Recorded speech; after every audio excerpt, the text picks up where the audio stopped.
नमस्कार। जनपक्ष में आपका स्वागत है। मैं हूं प्रियदर्शन। दोस्तों, हर तरफ राघव चड्ढा और आम आदमी पार्टी के 7 राज्यसभा सांसदों के बीजेपी में शामिल होने की चर्चा है।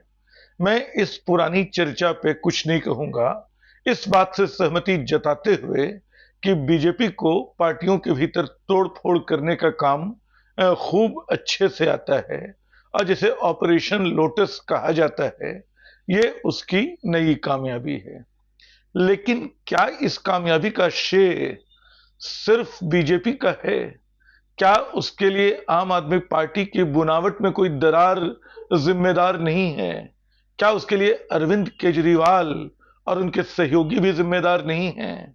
मैं नई बातचीत नहीं करूंगा।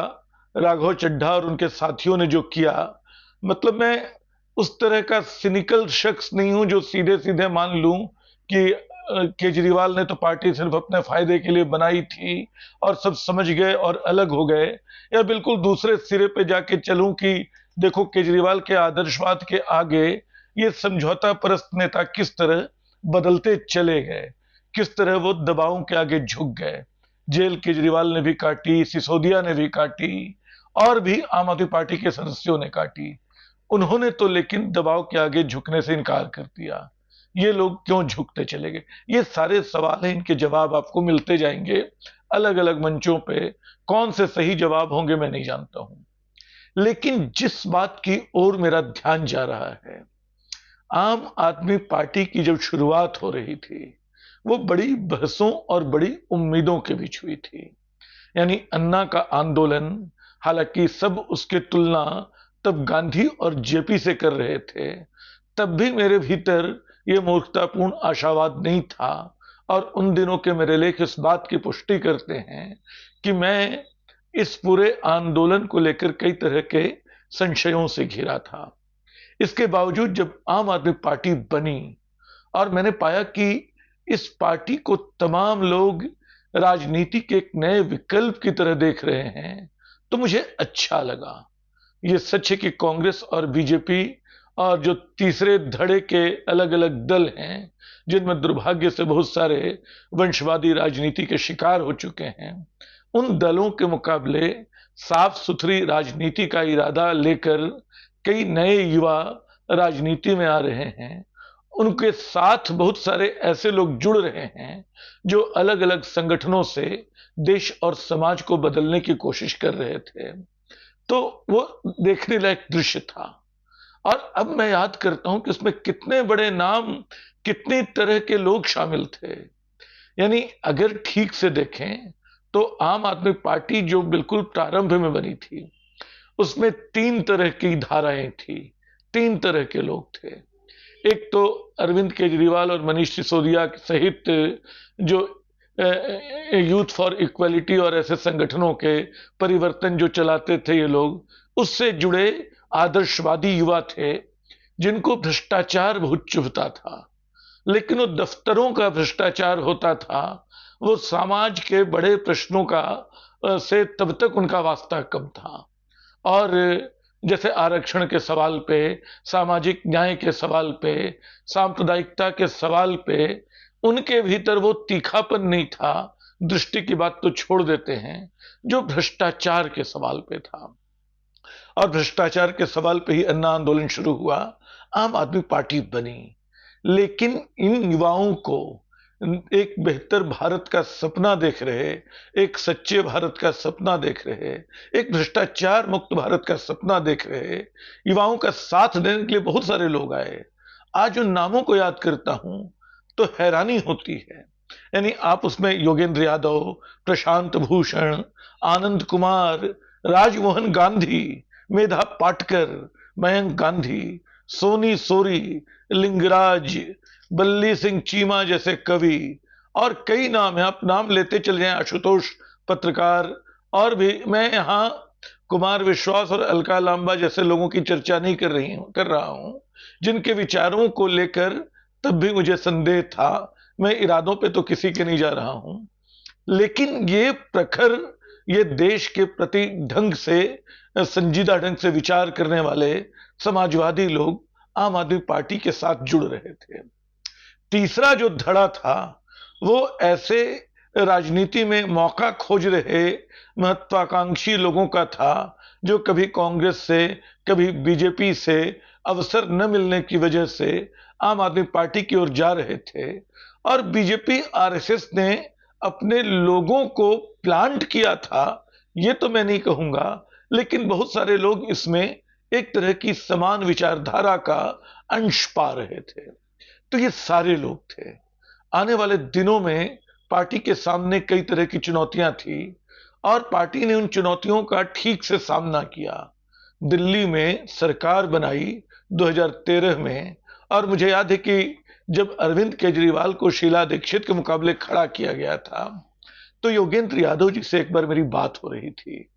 वो चुनाव से कुछ पहले की बात थी। मैंने उनको कहा कि क्या आपने गलत दांव नहीं खेल लिया है? आपका जो सबसे बड़ा सबसे चमकदार चेहरा है उसको आपने सबसे ताकतवर नेता के सामने खड़ा कर दिया है, वो हार जाएगा तो क्या करेंगे आप? उस समय योगेंद्र यादव ने बड़े भरोसे से जवाब दिया था कि आज अगर चुनाव होगा तो केजरीवाल शीला दीक्षित को कम से कम 5,000 वोट से हराएंगे, और जब तक चुनाव होने वाला है तब तक कम से कम 25,000 वोटों की बढ़त हमारे पास होगी।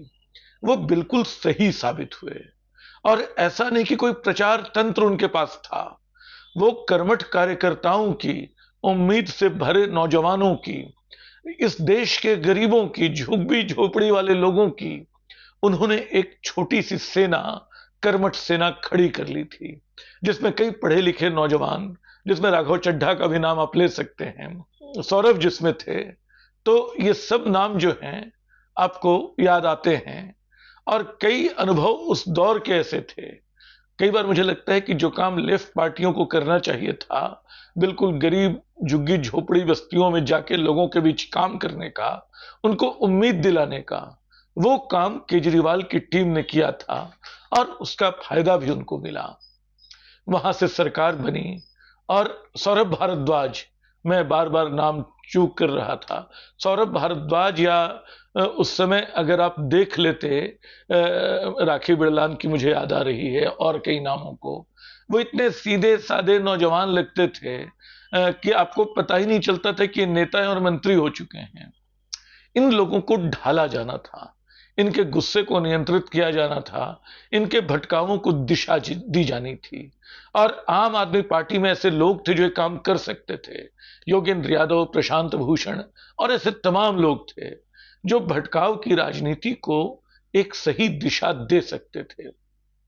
लेकिन हमने पाया कि शायद सत्ता का आकर्षण हो, सत्ता से पैदा हुआ आत्मविश्वास हो, या आने वाले दिनों में यह महत्वाकांक्षा हो कि हम दूसरे राज्यों में फैलेंगे, कई तरह के वो शॉर्टकट आम आदमी पार्टी भी इस्तेमाल करने लगी, जिसके खिलाफ उसने सारे आंदोलन शुरू किए थे। नतीजा क्या हुआ कि कुछ लोग निकाले गए, कुछ लोग हटते चले गए, कुछ लोग दूर होते चले गए। पार्टी ने राज्यसभा में भी ऐसे लोगों को भेजा जिनके पास पैसे थे, ताकि पार्टी को चुनाव लड़ने में मदद मिल सके।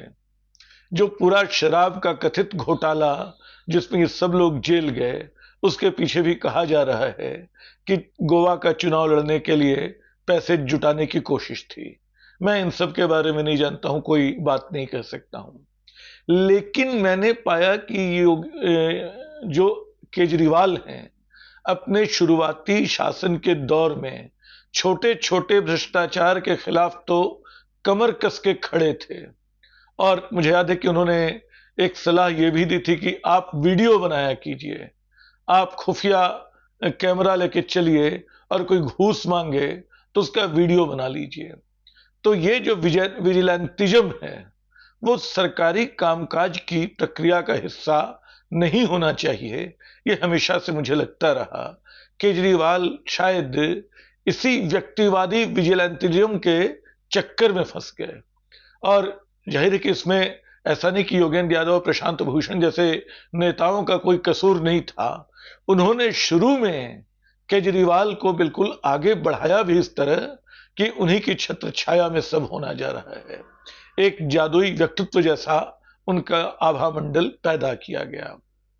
तो जब ये लोग अलग हो गए तब ये पार्टी जो है फिर मुख्य धारा की दूसरी पार्टियों जैसी ही हो गई। उसने भी जो घोषणाएं शुरू की, उन घोषणाओं में तरह तरह का तुष्टीकरण था। मतलब ठीक है, हम कम सांप्रदायिक हैं, हम सांप्रदायिकता को आज जवाब धार्मिकता से देंगे, हम भी लेकिन लोगों को तीर्थ यात्राओं पे भेजेंगे, लोगों को हज के लिए भेजेंगे। तो तमाम तरह की कल्याणकारी घोषणाएं करते हुए और कई अच्छे कदम थे, शिक्षा को लेके, स्वास्थ्य को लेके। मतलब ये सच है कि दिल्ली में जो केजरीवाल सरकार चली, उसने गरीबों को राहत दी। ये मैं अपने अनुमान और थोड़े बहुत अनुभव के आधार पर कह सकता हूं। लेकिन राजनीति का जो एक वैकल्पिक रास्ता तैयार करने की बात थी, वहां पार्टी कुछ केजरीवाल के व्यक्तिवादी आग्रहों के चलते, कुछ शायद महत्वाकांक्षा के चलते फिसलती चली गई। और उसी का नतीजा आज हम देख रहे हैं कि बीजेपी ने, मतलब अक्सर कई बार कांग्रेस आरोप लगाती थी कि बीजेपी आम आदमी पार्टी बीजेपी की टीम बी है, और ये बीजेपी आरोप लगाती थी कि वो कांग्रेस की टीम बी है।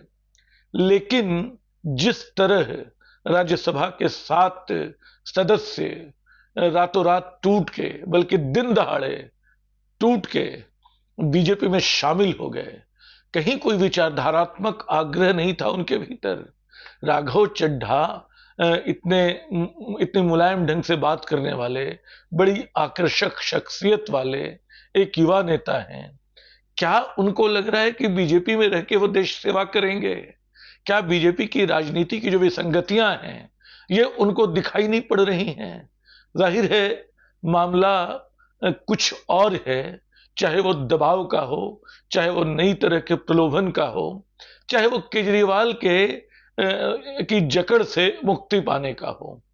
लेकिन निश्चित तौर पे इससे आम आदमी पार्टी का तो नुकसान हुआ ही, बीजेपी का भला बस इतना होगा कि राज्यसभा में उसके नंबर बढ़ जाएंगे और 7 सदस्य अभी की स्थिति में कम नहीं होते, और एक मनोवैज्ञानिक किस्म की जीत उसने हासिल की है। बार बार कहा जा रहा है कि ये तो शुरुआत है, आम आदमी पार्टी और टूटेगी। अगर वाकई टूटना है तो टूटे, क्योंकि टूट कर ही वो सारे लोग अलग होंगे जो लगता है कि आम आदमी पार्टी को भी घुन की तरह खा रहे हैं धीरे धीरे। कांग्रेस से भी बहुत सारे लोग अलग हुए। कांग्रेस भी एक तरह के नवीकरण के दौर में अपने आप को पुनर्नवा करने की कोशिश में है। इस कोशिश में कांग्रेस खुद को नष्ट कर लेगी या उसका अंकुर नए सिरे से एक नए पेड़ के रूप में विकसित होगा, ये तो भविष्य के गर्भ में है। लेकिन मौजूदा राजनीति से विचलन का एक रास्ता खोजने की जरूरत है, और आम आदमी पार्टी ने करीब 15 साल पहले इसकी जो उम्मीद जगाई थी, फिलहाल वो धूल धूसरित दिख रही है। इसलिए नहीं कि केजरीवाल और सिसोदिया के रास्ते बदल गए या इरादे बदल गए, शायद इसलिए कि इस राजनीति से मुकाबला करने के लिए उन्होंने इसके ही तौर तरीके चुने, और इन तौर तरीकों में दूसरों ने उनको ज्यादा आसानी से मात दे डाली। निश्चित तौर पे उन्होंने संघर्ष किया। मैं फिर दोहरा रहा हूं, जेल काटी, और छोटी मोटी नहीं, कई महीनों की जेल, जिसका केस अब तक चल रहा है। और हम सब जानते हैं कि उनसे ज्यादा बड़े आरोपों के घेरे में खड़े नेता भारतीय जनता पार्टी में जाके सुख से हैं। इन सबके बावजूद सवाल है कि अब केजरीवाल के पास रास्ता क्या है, वो क्या करेंगे? क्या अपनी बिखरती हुई पार्टी के बिखराव को, मतलब उससे बेपरवाह होकर, क्या वो पुराने लोगों को नए सिरे से जोड़ना चाहेंगे? क्या उनको ये ख्याल आएगा कि जो महाभूलें उनसे अतीत में हुई, उनसे मुक्ति पाके नए सिरे से वो एक वैकल्पिक राजनीति का वितान बनाने की कोशिश करें? क्या वो प्रशांत भूषण के पास, क्या वो योगेंद्र यादव के पास, क्या वो दूसरे ऐसे सामाजिक संगठनों के लोगों के पास, जिनको कभी उन्होंने अपने व्यवहार से और अपनी बदलती राजनीति से निराश किया, क्या उन तक लौटेंगे? ये एक बड़ा सवाल है। सवाल ये नहीं कि राघव चड्ढा कहां चले गए। अगर वो इस लायक थे अंततः तो उनको चले जाना चाहिए था। हिंदुस्तान की वैकल्पिक राजनीति का सवाल है, हिंदुस्तान के लिए उस रास्ते का सवाल है जिसमें सामाजिक न्याय, जिसमें आर्थिक बराबरी, जिसमें एक तरह की, जिसको हम भारत में विविधता की एकता के साथ सबको साथ लेके चलने वाली एक राजनीति कहते हैं, उस राजनीति की शुरुआत का रास्ता खुलेगा? क्या ये खोल पाएंगे? ये सवाल बहुत बड़ा है, संदेह में डालता है। केजरीवाल की अब तक की जो अतीत है उनका अब तक का, वो ये भरोसा आसानी से करने नहीं देता है कि वो अपने जिदों को, अपने आग्रहों को छोड़कर अपने पुराने साथियों से हाथ मिलाएंगे। और पुराने साथी भी इसके लिए तैयार होंगे या नहीं पता नहीं, क्योंकि सब अपने अपने रास्तों पे चल रहे हैं, थोड़ी थोड़ी दूर निकल आए हैं। लेकिन एक जिसको भोली उम्मीद कह सकते हैं, उस उम्मीद की तरह क्या हम इस रास्ते की ओर देखना चाहेंगे? इस सवाल के साथ आज अपनी बात यहीं खत्म करता हूं। शुक्रिया।